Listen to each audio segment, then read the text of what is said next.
Yes, guys, welcome back to another episode of the Ghostoul Podcast. Another awesome guest for you in the middle of December. Yes, it's nearly Christmas, but we're not here to talk about Christmas. We're here to talk about ghostly stuff. And what a great lady we have on the show today. We have Michele from Michelle's Spooky Stories. Hello. Whoop, whoop. Hello, Michele. For having me. How are you? I'm good. I'm excited to be here. Awesome. Yeah, it's possibly terrified. Who knows? It's what? Possibly terrified. Who knows? Don't bite your nails. It's not good for them.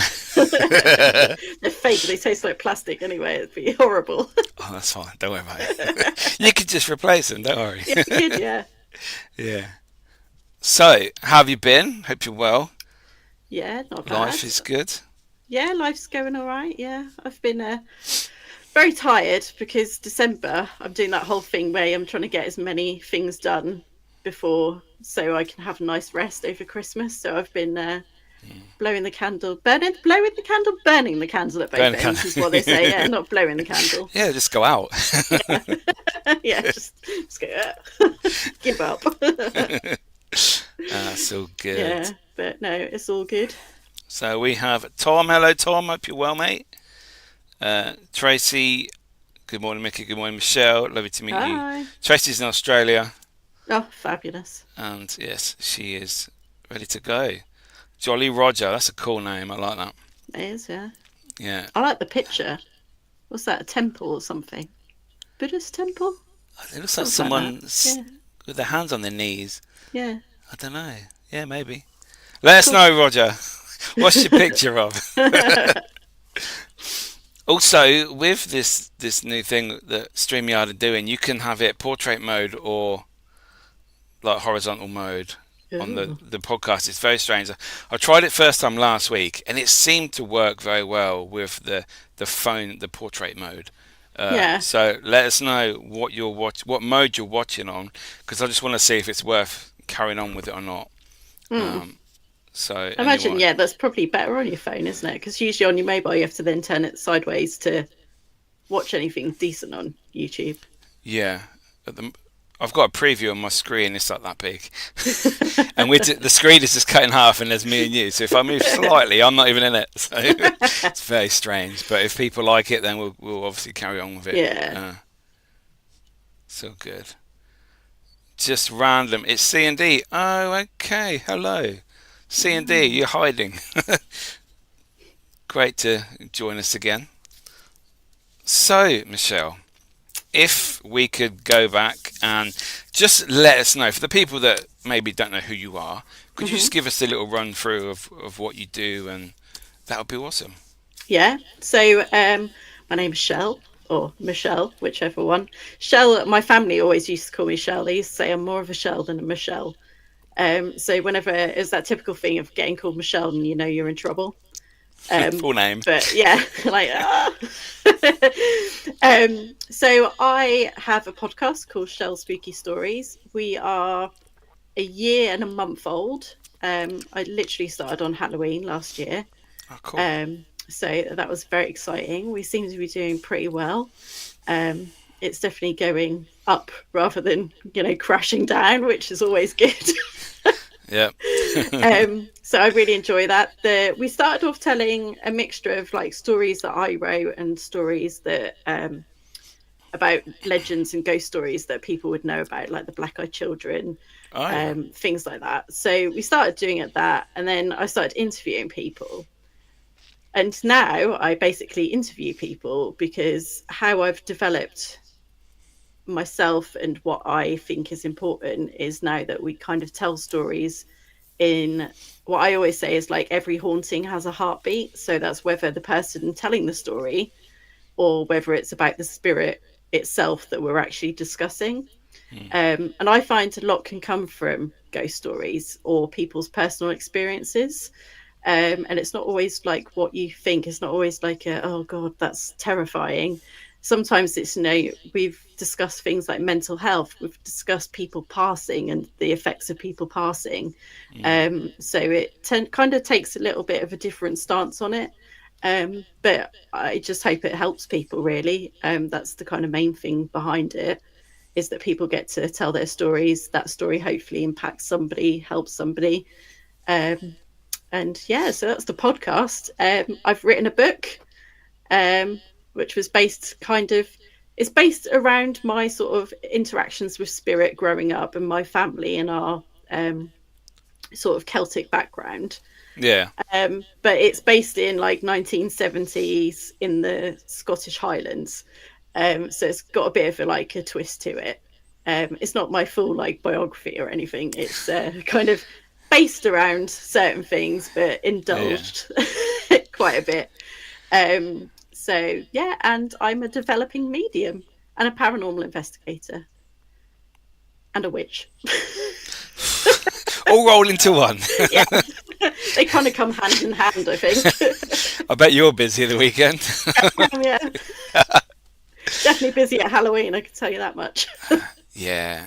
So before we start, what did you do on Halloween? Anything exciting?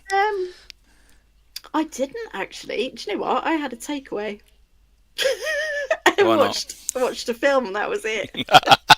I think I was all Halloweened out by then because I'd done so many things for the podcast episode for the Halloween specials and stuff that I was just like, no, I'm having a break. I'm just going to enjoy the day. That's the thing, though. You get so prepared and you film in advance to get all these shows out, investigations out for Halloween. And I hardly ever do anything on Halloween. No, I don't. Absolutely nothing. I just sit and watch films, like say horror films, have some food. It's just a normal day because you've worked so hard the few months before that. Yeah. Just to get everything ready. Yeah, I would like to do something next year. Yeah, have a breather. I'd like to quite do something special for the local community, do something a bit spooky, hold a investigation or a séance or something really weird. Yeah. But we'll see. Or ghost walk. Yeah, I would love to do that. I love a ghost walk. I went to Whitby recently and went on the ghost walk there. It was amazing. Oh, but that's good. Yeah, he's so good, the guy that does it. He was just so knowledgeable, but also funny, but in a dry sense of humour, cringy type of funny. Where'd you go on that? Which parts of Whitby? You start at the Royal. I think he does two different ones. Okay. But the one we went on, you started at the Royal Hotel, which was quite handy because we were staying there. So we literally just hopped the road, and then he took us down, sort of to Dracula's Bench, and then you kind of went down to the Dutch House. I don't know if you know about the Dutch House. No. It's a beautiful building, but basically the guy had spent so much money on this building because he thought that all the houses around there could possibly be in that same style. So he lost a load of money, and then he ended up jumping out of the window. Nice. And then there was a girl further down in the house that I think she got trapped in the house when it was on fire or something. So you apparently see her ghost running up the street in flames. Wow. And people smell it burning and stuff. I walked up and down there a few times while I was staying there and didn't really smell anything. I was a bit I was like, come on. Nothing happened. I was very disappointed. Yeah. And then we kind of walk around a bit, go up to near where the museum is, and they talk about the Hand of Glory. They talk about how a Hand of Glory was found in one of the pubs down there. They won't tell you which pub because there's two pubs. So you have to go and find out yourself, apparently. And then we kind of went round, and there was a story about cats or something. You don't see any cats in Whitby. It was really he called them mongooses or something really random. And as we were walking, I was like, there's literally a cat. There's a cat at the window. There's a cat. I was like, what are you talking about? He lied. Yeah, I was like, there's literally a cat. He's like, there's not a cat, it's a mongoose. I was like, that's definitely a cat. But that was quite entertaining. And we kind of walk around, do a loop and then come back past the old cinema they've got there, and then ruins of a house, and where Bram Stoker wrote Dracula. He shows you that hotel. Oh, cool. Which is round the corner from the Royal Hotel, but it's in the Royal Crescent. That's what they called it. Yeah, so it was quite entertaining. It lasts about an hour. You walk pretty far in that hour. Yeah. I was knackered by the end of it. You don't I go was to like, I just need to sit down. You don't go to the Abbey then? No, I did go to the Abbey and walked around the graveyard. Yeah. That looks cool up there. It's amazing. Like the graves, because of the sea air and stuff, they literally look like honeycomb. So like when you start to put the honeycomb in and it does that bubbly thing, because they're all made of sandstone, so it literally goes away and looks like all the salt from the sea and the wind. Yeah, but it's really interesting. It was a bit sad though, because of obviously what happened to that couple just before we kind of went. Oh yes, So that was all kind of there, but that was a bit sad, as it would be. But the rest of it is so interesting. Just the history behind it. The history behind the whole place is amazing, really. Yeah, it's an awesome place. I want to go back, but it's like a 4-hour drive for me, so it's not the closest, really. Yeah, we took a 2-hour. Well, I took a 2-hour train. My friend was coming from Norwich, so that took her to get to York. 4 hours, I think, and then we spent 2 hours on a bus from York to Whitby. Yeah, which was quite nice because it went round all the, places that you could have a look and be like, oh, this is a nice place. Yeah, some nice places up that way. Definitely, very nice, very nice. Highly recommended. Yes. Evening, Nando. Hope you're good. Love that picture. Santa on the toilet, yeah. Yeah. Very Just good. Nando for that. Tim, hi, Mickey, Michelle, and Tracy. Hello. So let's go back to the beginning. What sparked your interest in the paranormal in the first place? So when I was a kid, probably really, really young, I would imagine this was around the time that I just started speaking. I used to refer to a spirit called Peter. And I would not shut up about this person for ever. I made my mum set plates for him. I spoke about him so much at school that when you have parents' evening at school, they came to a parents' evening and my teacher was like, oh yeah, she's told us all about Peter. And my mum kind of rolled her eyes and the teacher was like, oh, I'm sorry, is it a child from a previous marriage? She thought she'd stepped on some dodgy ground. And my mum was like, no, it's Michelle's imaginary friend. And I spoke about him so much that, but after a while, it kind of just disappeared. I didn't really mention him anymore. But the fascinating thing is that my niece, in the same house, she was probably about 3. She was playing in the corner and she giggled and then she went, oh, Peter. And we all looked at each other and I was like, I told you I wasn't making him up. He's a real person. So that was my kind of first inkling with spirit. And I've kind of always had them there. I always knew they were there. But I've tried very hard to sort of shut them off as I was growing up. I was sent to boarding school at 11 and the boarding school was an old World War II hospital. So you can imagine, as someone super sensitive to spirits, that was not a place that you wanted to be. No. We had the old Nissen hut still. So our sick bay was actually an old Nissen hut and it still had those horrible iron beds. So I only ever went there once and stayed the night once, did not sleep the whole night, and I refused to go back. If I was ill, I'd refuse. I was like, no, I would rather just go home. Didn't go in there ever again. It was quite an intense place to be. I can imagine. Yeah, so I'd used to go to a lot of National Trust houses when I was younger as well. My parents always used to take us there, and I always was kind of found wandering off talking to something that nobody else could see. I used to make up stories as well. Well, they thought they were stories. On the way home, I'd be like, well, there was a little girl that used to live there and she used to do this, this and this. And my parents were like, her imagination is wild. And they were like, you just need to write stories when you're older because your imagination is crazy. And I was like, what imagination? How did no one else see her? I just didn't understand. Yeah, I was like, you're the crazy ones.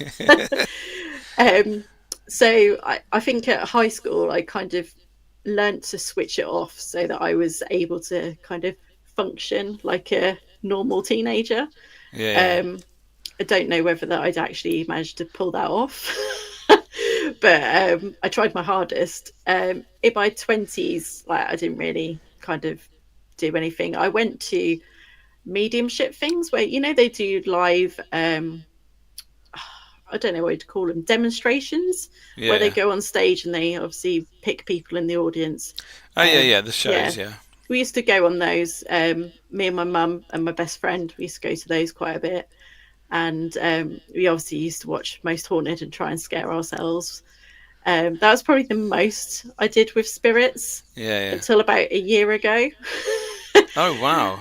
Yeah, so a year ago I turned 40, and I just basically moved here, and I was like, how do I meet people that have a similar interest to me? Like, my interests are quite, you know, unique.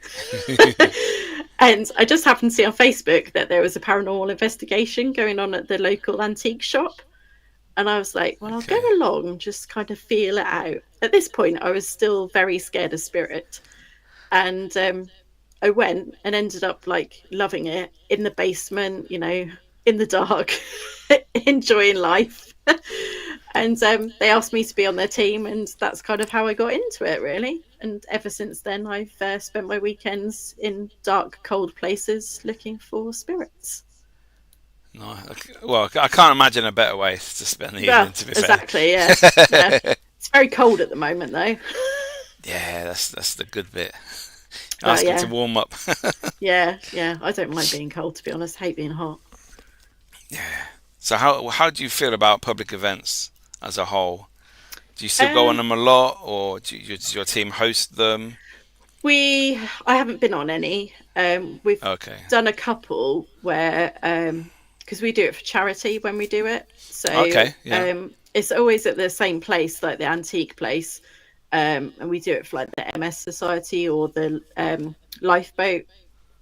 I can't remember what they're called, the The RNLI. RNLI. Yeah. Yeah. Yeah, we do it for them. So we just get some like local people. It's not a very big place, so you can't have that many people. Hmm. So we just get like maybe like 10 people and then do it. And it always seems quite, you know, quite nice. I'm always like, don't really want to like talk because I'm very like reserved in person. I like to Yeah. suss people out before I talk, but obviously in that environment, you can't really just be like, here's a K2, just go stand over there and see what happens. Yeah. You have to kind of explain a bit of what's going on. Um, Yeah. but yeah, I've always found them all right. I haven't been to any other ones, so I can't really Oh, comment on okay. that. Oh, okay. I wouldn't mind going just to see because I'm quite nosy, but I just like, Spy on the other teams, see how they're doing it. yeah. I mean, we've collaborated with a few teams, like big venues, Yeah. because Yeah. they're obviously expensive. So you Yeah. Mm. have to get a whole bunch of you to be able to make it viable for people. And that's always been quite fun. Yeah. I find that obviously when you go in public events, sometimes it's the only way you can actually, like you say, the only way you can actually go to a venue because of the sheer expense of it. It's You're so paying expensive. thousands that you have to go on a public event, and there's lots of people there, and it's sort of, your evidence isn't credible because there's too many people talking. There's people laughing in another group. You can hear them shutting doors, and Yeah. it's just but at least I've been there. Yeah. That's what I find on public events. I mean, what I like more about public events is actually just meeting people on there Yeah. and Yeah. networking, getting to know people, maybe meeting people I've only known online. Yeah. Um, Yeah. That's the good bit about it. for me, Yeah. I don't go there thinking, I'm going to capture some evidence because you're not really. I don't think No. No. personally. No. We had that recently. We did Jedburgh Castle, and there was so many of us that I could just like hear everything. And I was like, I can't focus on anything or do anything because all I can hear is people. I was like, I couldn't hear the dead if they even tried to speak to me. They could Yeah, shout at me and I wouldn't be able to hear them. I was like, so I'm just going to enjoy the fact that I'm here and it's a nice old castle and just have a look at the displays that they've got and talk to people. how did you find it? I've always wanted to go there. I've heard it's Yeah, very, very yeah, active. it has got a vibe, definitely. I mean, when I first went in, the woman who was there, she kind of took us around and showed us the male cells, which is Yeah. meant to be like the worst ones. And they are really old cells. I mean, like proper iron doors, walls, really old floor, and everything. And we walked up the staircases. I was more worried about like dying from going up the staircases because they were so old. I was like, if these fall through, I'm gone. I will now be a ghost in this place. Yeah. We walked upstairs and there's a certain cell there. I think it's like cell 18 or something. It might not be that number, but that just rings a bell. And we kind of went down there and I was like, yeah, there's a really like heavy vibe going on here. And just as we were leaving, there was only her, me, and this other girl. And I turned, and in the corner of my eye, I saw a man outside the cell, and he was like looking at us. And I was like, oh my God. You just know that pit in your stomach where you're just like, that is a bad dude, and you need to get away from him. I was like, this is going to be interesting. Yeah. And the worst bit about it is that we always do a poll in our paranormal group for who we basically take a vote as to who's going to spend alone time. Yeah. And lucky me had got let's spend alone time in cell 18. But because there was so much noise going around, I couldn't actually get to do the lone vigil, which I was quite pleased about.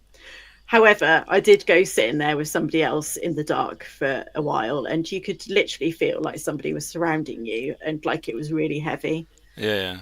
But yeah, it was really interesting because they had their Halloween decorations, and they had this one thing that was like a, you know, Frankenstein when he's got all the machines going off and making the monster type thing. It was a bit of a display like that, and it was motion censored.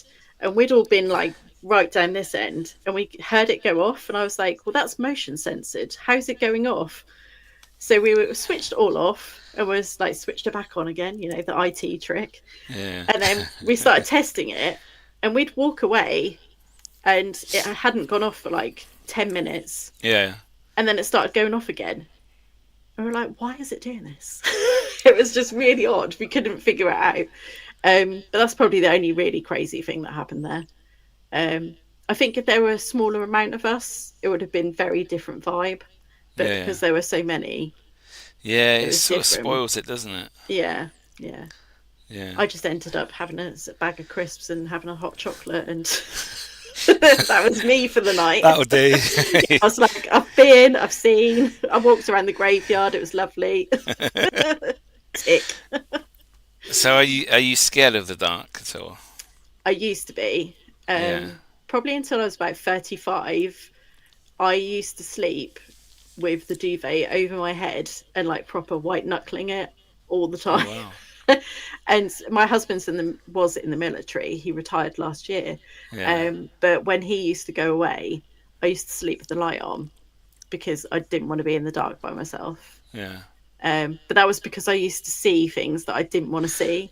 Yeah, I suppose that doesn't help. You know, you're trying to sleep and you've got a couple of people looking at you from the end of your bed. It was like I'd close my eyes to go to sleep and I'd see like a flash of a face, and they were always really menacing and horrible faces, or like it was a scene of something. Like I saw one that reminds me of, it was a tree and there was a KKK scene. Oh wow. And I was like, why am I even seeing that? Like, I'm not even American. I don't have any ties to America. Like, why is that vision in my, being shown it? But through the development I found, I was kind of getting pushed to protect myself because I wasn't protecting myself. So I had to learn. And then once I learned, I obviously am able to sleep a bit better at night. I still get poked and shoved and shouted at sometimes. But now I'm a bit more like, look, I'm human. I need to sleep. Talk to me when I'm meditating. If you've got something to say. Hello, Liam. Yep. Mr. New Dawn Paranormal himself. Yeah, hope you're good, mate. Thanks for joining. We've had a few others join us. We've got Andy. Hi, Andy. We've got Ali from Hauntex TV. And Sadie as well. Mark Williams is here. Hope you're good, mate. And SK who is from my neck of the woods. He's away in Egypt. Oh, he's been to Egypt. Sounds good. Nice and Nice. warm there. I bet that's a spooky place in places.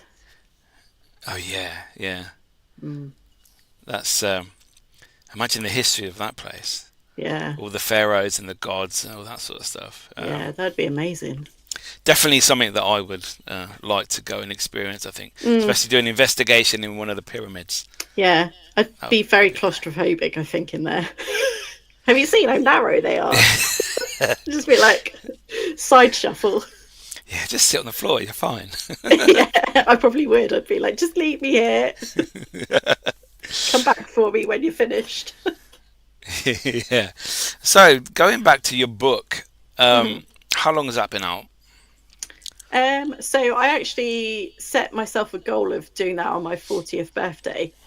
I was like, I'm going to release it on my 40th birthday, which was the 1st of January last year. No, this Okay. year. This year. This year, yeah, We haven't got to the next year yet. Yeah, so it was 1st of January this year that I released it. And I think it took me about a month to write it and put it all together. yeah, yeah, yeah. I was So like a who? mad person.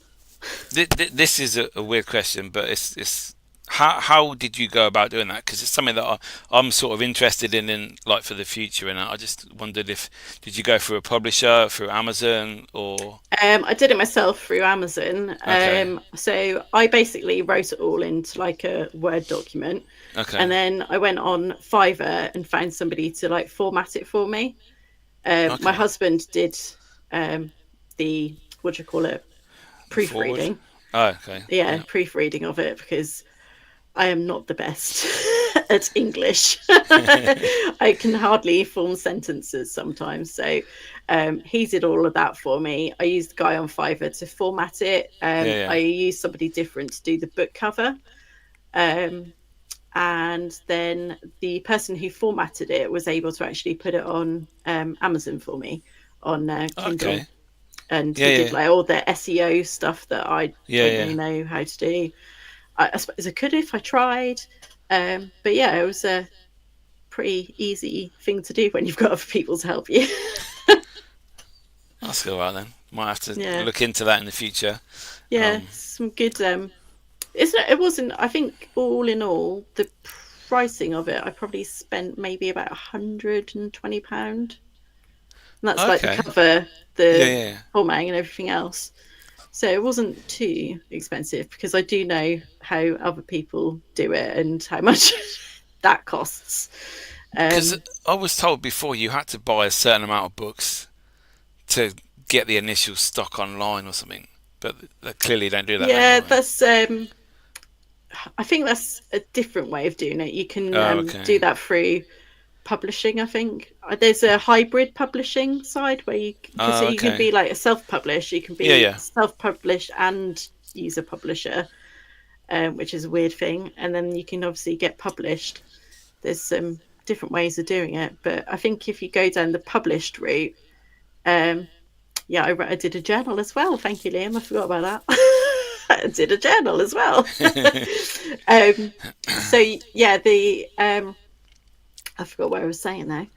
The publishing route, you have to sell a certain amount to Okay. actually kind of start getting any money. But if you do it Yeah. yourself, any book you sell, you obviously earn from, and Yeah, yeah. they Oh, take okay. like a little cut from it. I mean, I don't Yeah. know in thousands, but it's nice to get a little bit every now and again.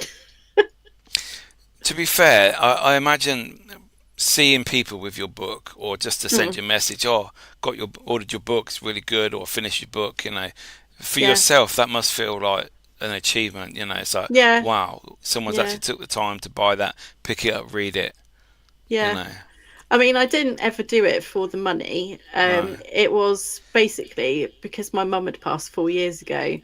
Yeah. My granddad had passed. My nanny had she passed in August uh, last year, and I was just thinking like because the podcast and everything that I was doing, I was like these stories and these people, if nobody talks about them or there's no like history around them, that's all just going to disappear. Like I Yeah. haven't had Yeah. children myself, so my story could easily disappear. So I was like, how could I do something? Because I'd got a little bit of inheritance from my nanny as well. So I was like, how can I do something with this money that would actually like be something that could carry on? That's brilliant. I love that. So I put it into that and thought, I'm telling their kind of story as well in that book. Yeah.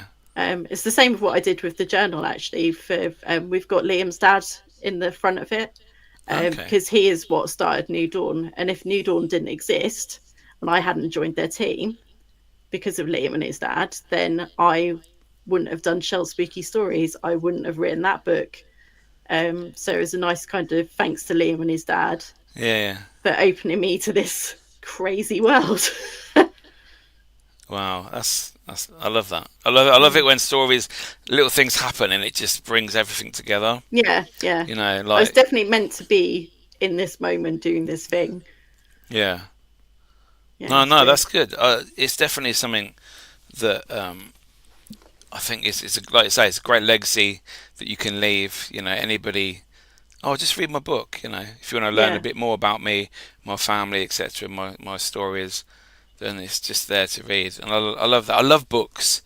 I buy so many paranormal books. Yeah. And it's just, you know, I think it's better having a physical book than an online one. Oh yeah, they smell different as well. Exactly. I like the smell of a new book. Yeah, I love going to a bookshop and I'm like, those candles that smell like books really just don't do it though. But no, you know, they're sort of there. yeah. I am actually writing another one at the moment, but I'm only 5 chapters in, and that's totally different. Okay. It is paranormal, but it's completely fictional. Was that sort of from one of your stories from your podcast? Or no, this came to me in a dream. Oh, so wow. I've just run with it. Oh, quite personal then, really. Yeah. It was a very sort of random dream that I had. It wasn't so much I was dreaming of the book, like the story that's in the book. It was more I had a dream that I was going to write a book about this and that I should do it type thing. So the next day I woke up and I was like, you know, like Murder, She Wrote, typing on my little keyboard. So yeah. No, that's good. It'll hopefully be out next year. I love that.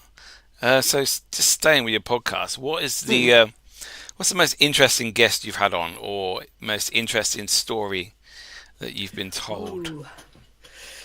Oh, that's a good one. Sorry, I put you on the spot. I did say that before, didn't I? I know. I don't want to offend anyone because they've all been really good. I'm going to get some messages and be like, why didn't you mention me? Be like, you're all good, okay? Every episode. Yeah, every episode I do is brilliant. So I think one that recently that stands out is Chris from True Hauntings on Netflix. Oh yes, I saw some clips of that. Yeah, he is such a nice guy. Really, really nice guy, and I took a bit of a different spin on the whole thing by talking about like the mental health side of what happened to him. Yeah. And it was interesting to hear like the effects that it had on him and his friends, how things personally affected him, what he kind of used to get himself through that. And I said to him, like, I found it so hard the first time I ever did a podcast interview when someone was asking me about like what happened to me as a kid. Yeah. And I think probably like 100 people maximum watched that. I can't imagine that being in front of 9 million people all over the world. Yeah. And everyone knowing something so intimate about me. Yeah. So it was quite interesting to talk to him about that. So he was amazing. Highly recommend anyone talking to him because he's just fabulous. The best story, might have to think about this because everyone's had really good stories. I'll tell you one that I've really enjoyed recently is Abby from Haunted Devon. She was telling me about the hairy hands in Devon. Okay. Which I was like, why just hands though? Like, what? I don't understand the logic behind. I know a lot about spirit, but I don't understand the logic behind someone who. I mean, the story with him is that he actually had his hands blown off. So why hairy hands. Like, if he had his hands blown off, surely there wouldn't be any hands to actually haunt the location. But it wasn't just the hands walking around like thing, no? No, it's apparently like it grabs like steering wheels or like grabs a motorbike and will try and like knock you off and kill you and stuff. But yeah, that was an odd one. Friendly, I get told some really wild things. But yeah, it was just hard to imagine just hands, like. Yeah, I suppose that's the only thing that people saw then, maybe. Yeah. But then also in the story, like, it seemed that everyone had died as a result of it. So how did people know that they were hairy hands? If they saw the hands, yeah, if no one was there, like, they didn't stop, send a text message, especially in the like 1960s, and go like, just saw some hairy hands, about to die, love you, bye. Yeah, wow. Yeah, bit weird, but I love things like that because they get you thinking. Like, I like the psychology behind things. They're the stories that keep going though for generations. Yeah. You know. And then who actually lives to tell these things? Yes, exactly. Because if the legend's that you die, then it's like that whole 7 days later thing, isn't it? Like, how do you know it's 7 days if everyone dies? Exactly. Bizarre. Someone must survive to be able to tell the story. Exactly. Which then makes the story bull. It does. Yeah, weird. But yeah, they're the two that kind of stand out at the moment. They're like fresh in my brain now. I've probably heard like a million more stories that are amazing. So obviously you started your podcast, I believe, just with your stories. Is that right? Mm-hmm. Yeah. Then you went to interviewing guests, etc. Yeah. Where do you see it going forward? Is there going to be another change, or just see how the genre changes, maybe? I think I'm going to go with this for a while because it really piques my interest. I love ghost stories. I love people. I love hearing people's personal accounts and stuff. But I also really love that I can record them and then that lives on. You know, when that person's gone, when I'm gone, they might still be on YouTube. People then, you know, somehow find it in the algorithm in 100 years' time, if that's even a thing. Yeah. They might just think about it and then it appear in front of them by then. But, you know, it will be there. The stories can then live on. So that's the bit that I really like about this whole thing. That, you know, when we're gone, we're not really gone. We can still stay around. That's what really gets me. So I think that's, I mean, ideally, I would love somebody to go like, Michelle, here's a TV show. Go to all these places, you know, interview these people, find out about these people, tell their stories. I would love that. But that might be like a 10-year plan. Okay, here's a scenario for you. You can either go on TV as a paranormal investigator doing the shows, etc., or you could have like a chat show on TV, sort of linked with your podcast, interviewing paranormal people. Which way would you go? Oh, that's a really tough one because I love old buildings. Do the interviews in the old buildings? Yeah. There would have to be some, like, you know, what do they call them? Like riders. I'd have to be like, has to be in an old building, has to have old furniture. Creepier paintings, the better. Yeah. If it smells of damp, that's brilliant. You know, there'd be certain stipulations. Yeah. But yeah, I think it would always come down to the people. Like, I'm more interested in the people and their stories. Yeah, the living people. Yeah. Because they've got the stories about the dead people. That is true. And how it affects them. So it's a kind of sweet spot where you get two for the price of one.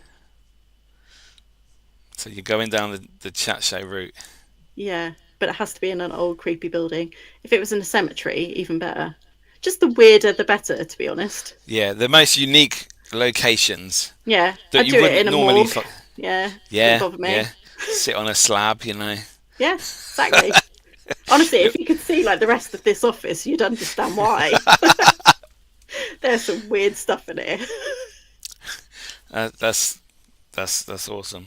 The fact that you chose the chat show route is, I think, a better option in my eyes, because if you go down the investigation route, you're gonna have to be faking stuff. You're gonna have to be, Oh yeah, I'm not doing that. So I think you can be authentic. You can be yourself, your own person, and people could really see your personality. Yeah, doing the chat show. I think so. Yeah, I think if somebody's told me to fake something, I'd just stick my fingers up and tell them to F off. No, yeah, it's not good. But No. that's unfortunately they need stuff They happening all the need time. So they need the clicks, don't they? Make the money. exactly, yeah. Well, so what's been your favourite location you've investigated so far? My favourite one is definitely 100% Sunderland Air Museum. I've heard of that place. It is insane. We were there last weekend and it was the craziest investigation I've ever been on, but the craziest that ever happened there. It was insane. Absolutely brilliant place. I highly recommend to. Not only is it an amazing place, but it's different every time. You get aspects of the same thing. I'm convinced there's a portal or something there, but it's always different. Like one area, one week could be really active. The next, it could be somewhere else. There's never the same. It's always different. Yeah. And the people that are there, like Keith and David, they're just amazing. They're so knowledgeable, but they also get involved as well, which makes it even better. So they come around with us and tell us things. Like if we pick up on something, they can then confirm whether that's happened. But people get activity there during the day. You get visitors during the day going there was a man in uniform letting me on the plane, and they're like, there's no one dressed up in uniform here. Oh wow. It's an insane place, but the history there is amazing as well, and the story of the spirits that are there are just incredible. So I've not been there, but I've heard many people tell me it's a very active location. Yeah, it's definitely one I visiting. Have to get to at some point. You have to come join us. Would happily have you. Yeah, why not? Have a day trip out. Liam, sort it out if you're still watching. Yeah, book me a ticket. Yeah. It's honestly an amazing place. Yeah. I love places like that. You got the history. You got some places just look right, don't they?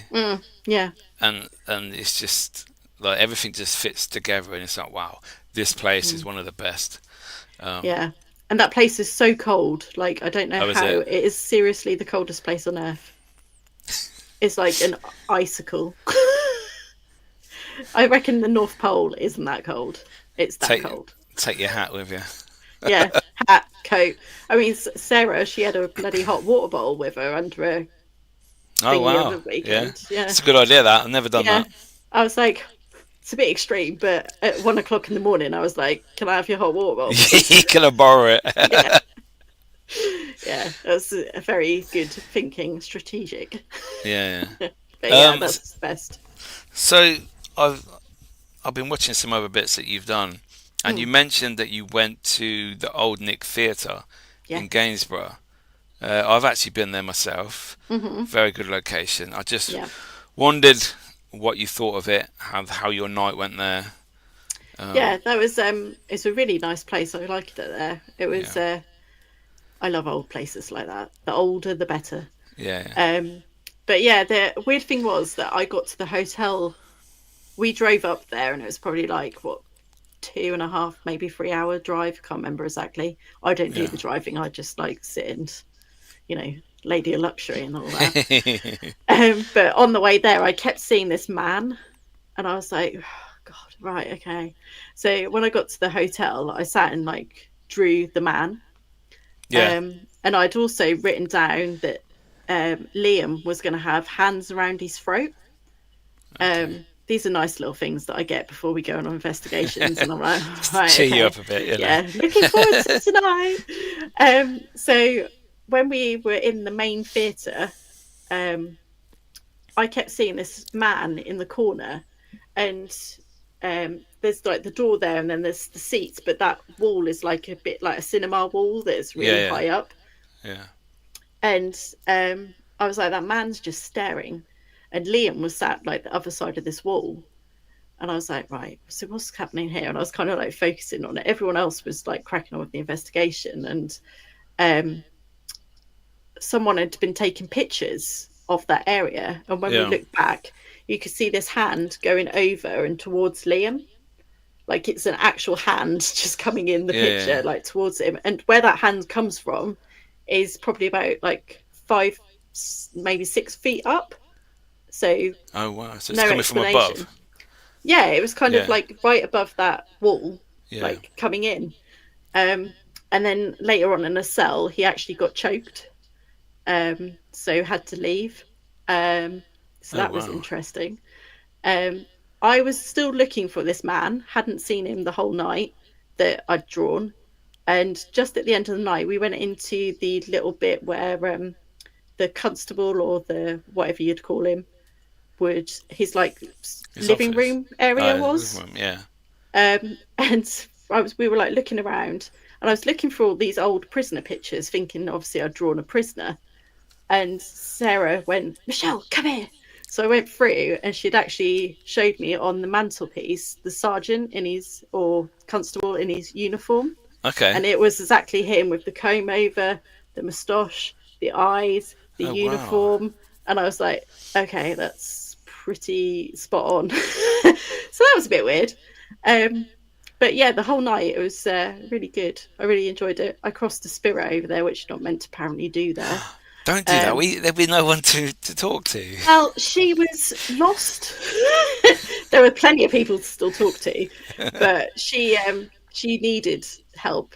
She told us her story, and her story was she was basically framed and accused for something that wasn't her fault, and she was obviously sentenced for it.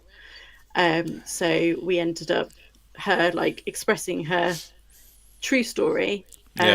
And then I reunited her with her family, and she went on her merry way. But while I was doing it, I had my eyes closed, and the torch was going in and out. And then the minute I crossed her over, the torch just came on and stayed on. Oh wow! So it was a really nice like feeling. Everyone felt really nice afterwards. Positive atmosphere. SK says, Michelle, how long were you in there? In the Old Nick. I presume so. Yeah. We were there for a good few hours, maybe like 5 hours, something like that. I can't remember. Yeah, when I went there, I've only been there once. We had quite a lot of activity in the male cells downstairs. Yeah. And also in the theatre. Not in my group, but the group just before that was in there, they had one of the seats come down. Oh, right, yeah. It came down like on cinema seats, aren't they? Yes, yeah. It came down, stayed there for a little bit, and then slowly went back up like that. Weird. And then when we were the next group in, we went in there, and they're quite stiff to pull down, some of the seats, and they're quite very old. And it's like, there's no way, you know. I had like a locked off camera there, just sitting there on there for the hour and a half, 2 hours that we were in the theatre. Yeah. It didn't do nothing though, obviously, because cameras on it. But I felt more weird in the female cells than I did the male cells when I was there. Were they the ones round the back downstairs? Yeah. Yeah. With the two lady mannequins. Like dressed as like prostitutes or whatever they were, on the prison, on the beds. Yeah. I felt weirder in there than because the two cells on the male side both had hangings in, didn't they? Yes. Yeah. So I felt all right in them. I worked out how they managed to do it through our investigation, which is quite horrible. But how they hung themselves? Yeah, that's kind of the things that you get sort of informed of on these things, which isn't nice, but it's obviously it is what it is. That was quite interesting. But I think the male one, I didn't feel like threatened or anything while I was in there. No. I felt sad more than anything, which is interesting. Even horrible people they have feelings, so at some point they're going to feel down, they're going to feel scared. Yeah. And I suppose from time to time we do pick up on Yeah. their emotions. I think that's what a lot of people should remember sometimes in the paranormal field, is that they were people once. Yeah. Don't shout at them, abuse them. Yeah. I mean, I shouted at one Saturday, but that's because he'd entered someone's body uninvited. Okay, tell us about that. Come on, you can't say that now and not elaborate on it. No, we were on. They have a big bus that's from like Blackpool, and we'd been on there for a little while. Loads of things had been happening during the night on there, and the boys had all gone up one end, and we were kind of at the other end. And Right. Keith, who runs the place, was taking pictures, and he just happened to flash it onto Mike's face. And I went, "What is wrong with Mike?" Because he didn't look like Mike. Yeah. So obviously we then started like asking him to like go, Mike, because he was ignoring us. So I said, "Get him off the bus, like immediately." We started walking him to get him out of the building because we were right at the far end, and he stopped at the last tram. It kind of went like a proper dead weight. Yeah. We've got this on film if anyone wants to go check it out on New Dawn Paranormal's TikTok. Oh wow. But we kind of go, Mike, but he wasn't like registering. And then he kind of went, "Who's Mike?" And it wasn't Mike. Like, you can tell your mate, can't you, when in these situations. And I was like, oh, here we bloody go. So Liam was kind of like holding him up or making sure he like didn't collapse or anything. Yeah. And I was kind of stood to one side, and our poor friend Liam from the Spooky Shed, first paranormal investigation, and this craziness happens. He's got his body cam on, filming it all, just stood there thinking, are they joking, or like, is this serious? I don't really know what to do. So I started doing the whole, like, you don't have permission to be in his body, get out of his body. Mike, think of your dad, bring your dad forward. Trying to bring him round. And then Liam said something like, do I know who you are? And Mike gave him like a shh, which is so sinister. Wow. And then Liam was like nervous, laughed, because he was like, I don't really know what to do.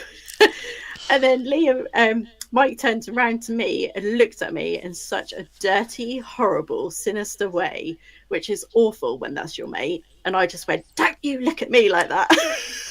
And then he started like just acting a bit weird, and I was like, look, just drag his ass out of here, because we're not going to get anywhere. Just, he needs to be away from this place. So as soon as we got him out, he then I think he then went to like be sick. He started like coughing and stuff. So then we put him through into the break room, which was completely out of the way of everything. I put salt round him, I put sage round him, I put dragon's blood round him. I even used pine tar water banishing spray. So I literally threw everything I had at him. Got him a hot chocolate. I had to put my coat on him because he was violently shaking for like 20 minutes. And then eventually he kind of started to get back to normal, and had no recollection of what had happened. We had to show him the video, and you could see his face like, what the hell? That is not me. Wow. It was just weird. But yeah, that was pretty crazy. I take it he's not prone to doing that all the time. No, he has done it before, but not like that. Not to that extreme. He's collapsed before. Yeah. But never acted like that. His eyes were black. They were. Wow. It was. Yeah, you could tell that wasn't your mate, and your mate. Like, I think if that was Mike, he would have pissed himself laughing partway through that if he was taking the piss. Yeah. But he was so serious, and there's no way on earth that he would have looked at me like that, because he knows that I would have knocked him into next week. Because I was like, don't you look at me like that, because I knew it wasn't him. Yeah. But if he'd looked at me like that, I would have given him a slap, that's for sure. I take it he's not like a medium or anything like that. He's just... No, he's just very sensitive. Okay.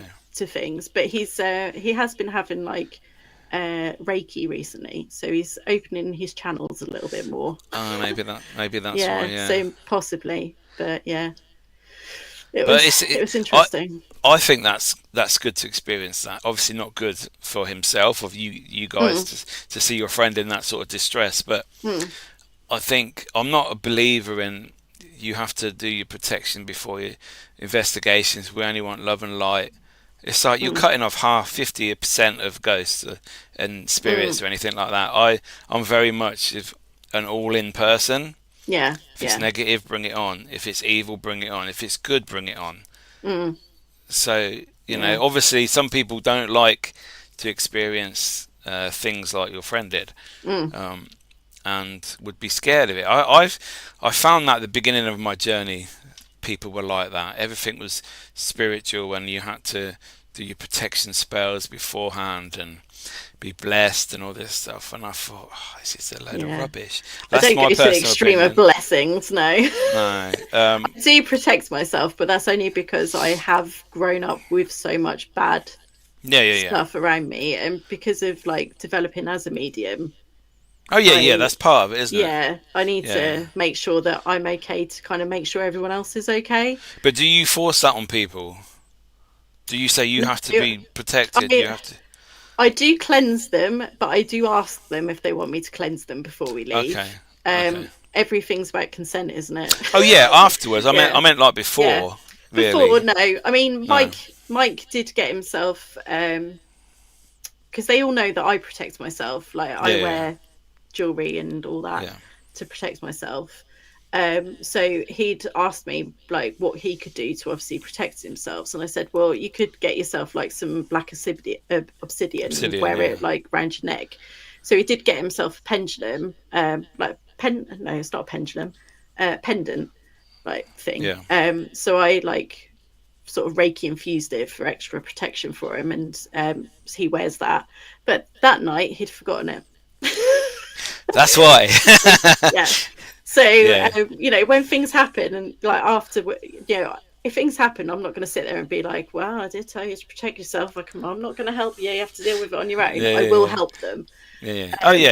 Afterwards, I will be a knob and go, well, I told you to protect yourself. You didn't want to listen. You know, if a demon crawls up your ass, it's not my fault.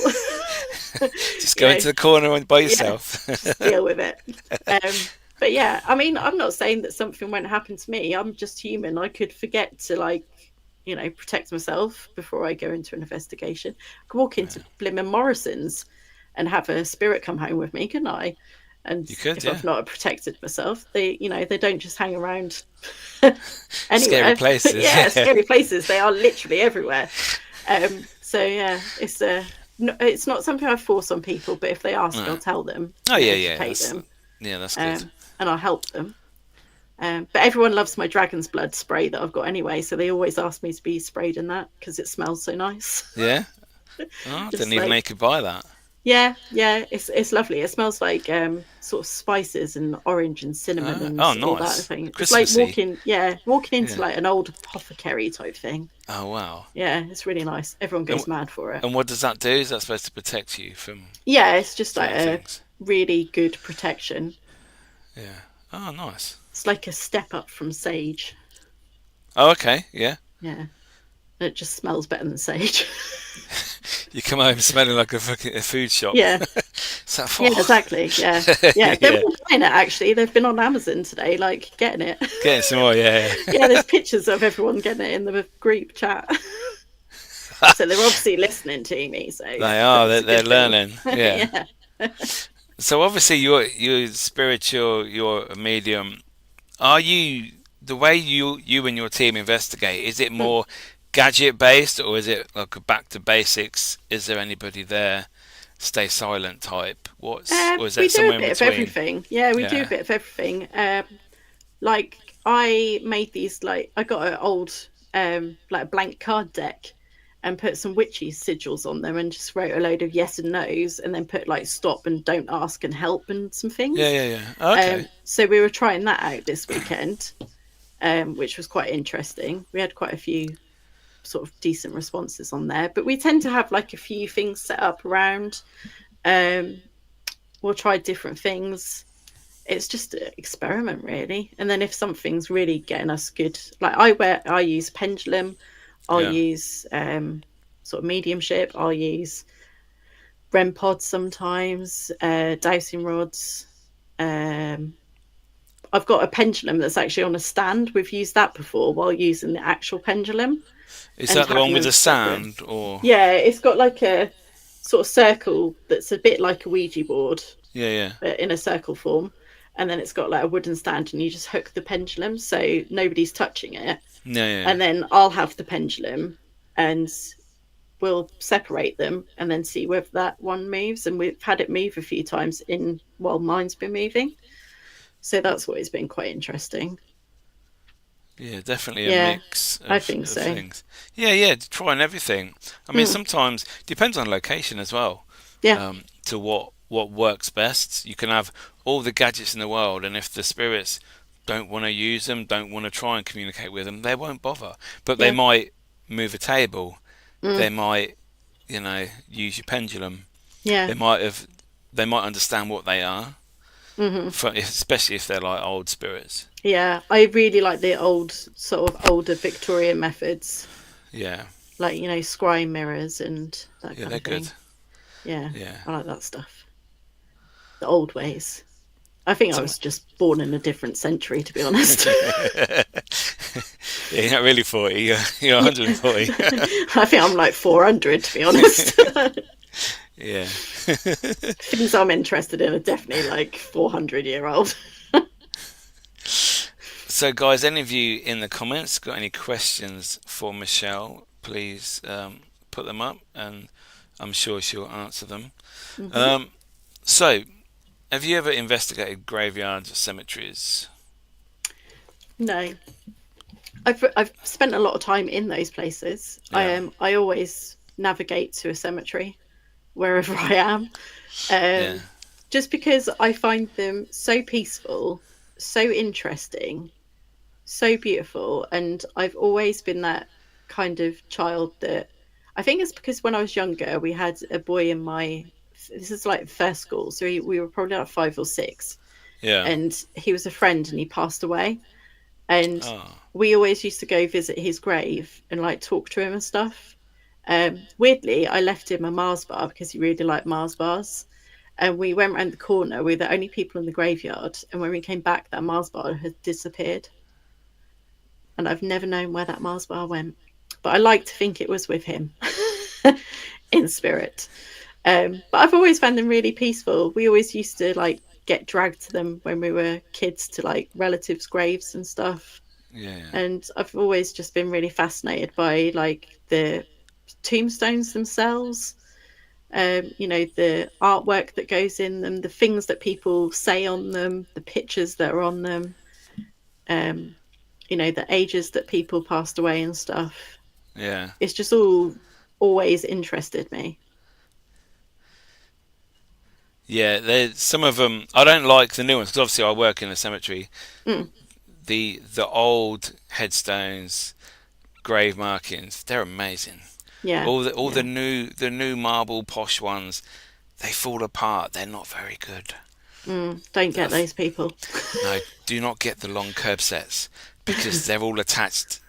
They're not a whole uh, unit. So any sort of movement, water, weather, couple of mm, years, the ends come off. They're very good at all. no, Don't don't get don't them. get them. No, it's Don't waste your money. no, you don't. Don't spend six grand on it. No, Yeah, God, they're just so get a expensive, headstone. aren't they? Oh no, it's ridiculous. Yeah. But yeah, some of the old monuments, especially Mm, like the big massive ones, the angels yeah, and the old statues and that. yeah. It's I you mean, can't get them anymore. You're not allowed. no. It's really It's silly. like when you look at the kirkyard in Edinburgh, Yeah, the Greyfriars. Yeah, mausoleums and stuff there is amazing. they are massive, aren't they? Yeah. I've not been. I go on their little tour thing online quite a lot just because Oh, I like okay. looking at it. Yeah, yeah. That's what I do in my evenings, just sit there looking at graveyards. Why not? Yeah, well, we've all got hobbies. Um, but there's a lady on Instagram called Gina Black. She's American. She goes around graveyards quite a lot, Yeah. and she's actually written a book that goes into like the meanings of graveyards, like why certain trees are planted in graveyards, why certain Okay. things that appear on gravestones. So that's really interesting. Just all of it, symbolism, the old, what are they, the ones that look like massive? are they called obelisks or something like Obelisk. that? The thin ones. Yeah, The and they've tall. got like urns on the top or angels and Yeah. stuff like that. And there's that place in Old Orleans, isn't there? That really old one that's like I'm not loads sure. of different mausoleums. Not mausoleums. Yeah, it's mausoleums. The tombs where families are buried is called mausoleum, isn't it? Mausoleums are normally like a brick structure, and they have like Yeah. shelves, and they open each square plaque. Coffin just goes in, and then it's boarded Yeah. up. What am I Uh, thinking of? Where they're like a you get family that's crypts. crypts. Yeah, that's the one. Yeah. And the coffins Yeah. are just placed inside a room. Yeah. Yeah, Yeah. There's like a whole it's bunch of them and they're all different. And that's where they have like all their witchy things and the witches go there and do like the candle ceremonies and all the stuff. Love all that. that'd be cool to go, wouldn't it? Yeah. I'd be terrified, I think, there. But that's because I'm 100% convinced that vampires do actually live there. Highgate Vampire, yeah. Yeah. Yeah. They've got a vampire blood bar or something over there. It's like a wine bar, but they call it the Vampire Blood Bar, yeah. Oh wow! And I you bet can they have get in it in like Romania as a well. blood bank, yeah. Yeah, Wow, they should have one in Whitby. they do have the Gothic weekend at Halloween, don't They they? do, yeah, yeah. I did actually see a bat when I was in Whitby outside our window, and I said, technically, I've seen Dracula. That Yes. counts. Yeah, it does count. Tick the box. Yeah. Unfortunately, I'm still not a vampire, but that's a different story for a different day. I don't think I'd want to be a vampire, to be fair. Oh, I would, yeah. Would you? Yeah. Maybe if you turned me into one when I was 25 and had my 25-year-old body, then yeah. But maybe not my 40-year-old body. Slightly different. Fair enough. What are your thoughts on haunted objects? Yeah. I have very mixed feelings about this. I do actually have a doll in the corner. Okay. I haven't particularly spent much time working with her. If she is what she says she is, then she's very chilled and she's very welcome here. I am going to work with her over Christmas, just out of my own curiosity. I have lovely Liam did gift me last year for Christmas a haunted doll, which was absolutely horrific, and I refused to take it out of the bubble wrap and refused to take it home. So somebody else has that now. Oh. But it was horrible. They actually took it into the hangar at Sunderland Air Museum, recorded it, and you could see steam coming off it. Yeah, it's a horrible thing. It's got a horrible vibe to it. Don't like it. Sounds cool, to be fair. Yeah, it is cool. Yeah, I've been around a lot of objects, and some of them you do get a vibe, but others, I mean, we've got a bear that Sarah and I picked up. It's actually in her garage because we've hopefully got a project coming up where that's going to be stored. And it's like a Thornton's kind of Christmas bear or something. Yeah. But we were in a charity shop and we were just looking at a load of things. And I picked it up and I instantly felt sick. And I was okay, that's interesting. And I said, Buy Sarah, it. I was like, just hold this. And she went, oh, my stomach feels really odd. And I hadn't said a word to her. And I was like, interesting. I said, we'll just leave him there. But if he's back, if he's still here the next time, we'll buy him. And sure enough, next time we went in, there he was. So we picked him up. Same thing happened. So now he's in Sarah's garage waiting for his new home. But yeah, most unsuspecting haunted thing ever. But it's made me feel violently sick.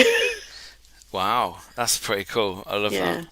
Yeah. So there's I do get a headache when I go in places like that. So I do think objects hold an energy. Yeah. Definitely every object holds some kind of energy. As to whether they're actually like a spirit is a different matter. But I do think there are some, yeah. I think a lot of people throw the word about, though.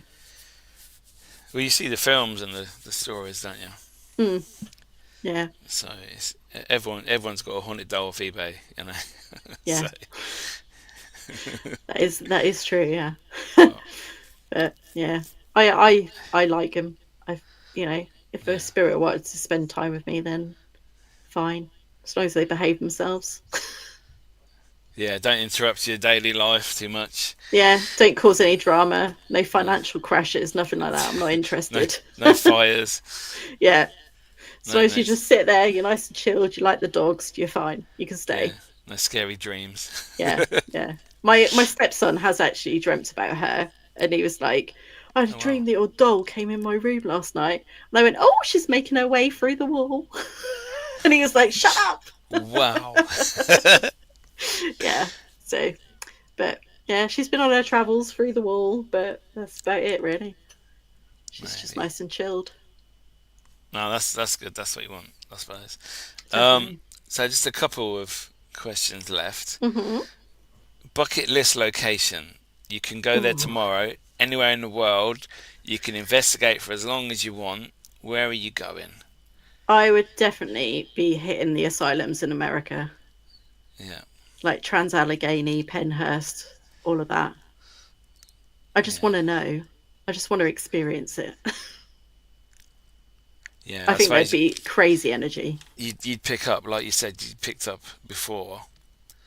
It was an old hospital.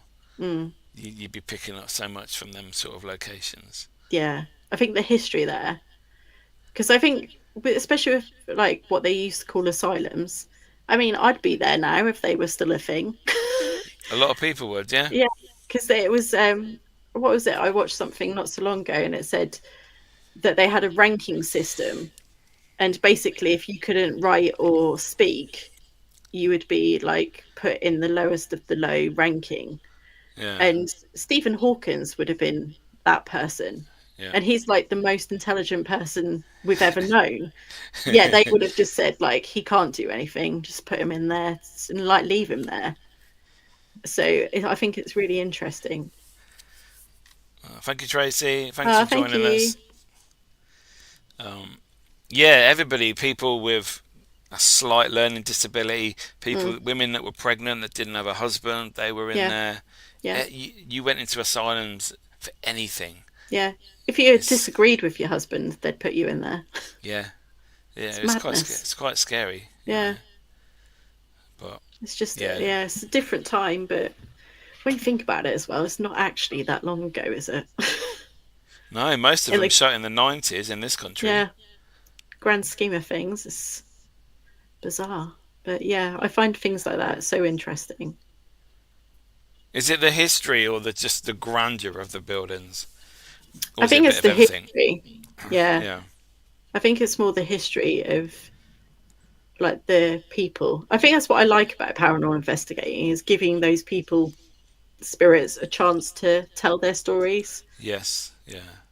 to hear about things because often what we hear in history isn't right. No. It's somebody's perspective of something. Did you like history at school? No, No, nor did weirdly, I, but I love it no. now. Yeah, yeah, I Yeah. love it now. My history teacher was absolutely bloody terrifying. Oh, I refused to even learn because I was so scared of oh like wow. getting anything wrong. I was just sit there and Yeah. be like, ugh. But yeah, I tell you what, I did enjoy at school, and that was especially when we went to our high school classics lessons where you learn about Greek mythology and stuff. Um, Okay. we only had it for a year, but I found that Yeah. so interesting, like learning about all the gods and Yeah. Yeah. Jason and the Argonauts and all the rest of it, and like learning Latin and stuff. That was really interesting. But then it went away after a year, and I was like, oh, I'm not interested in anything else now. So art, and that was about it. Oh, fair enough. Yeah.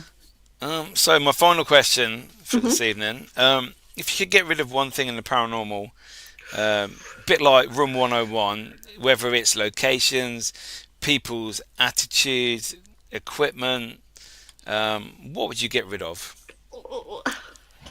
I've got to think really carefully about this one. You don't have to name people if you don't want. Well,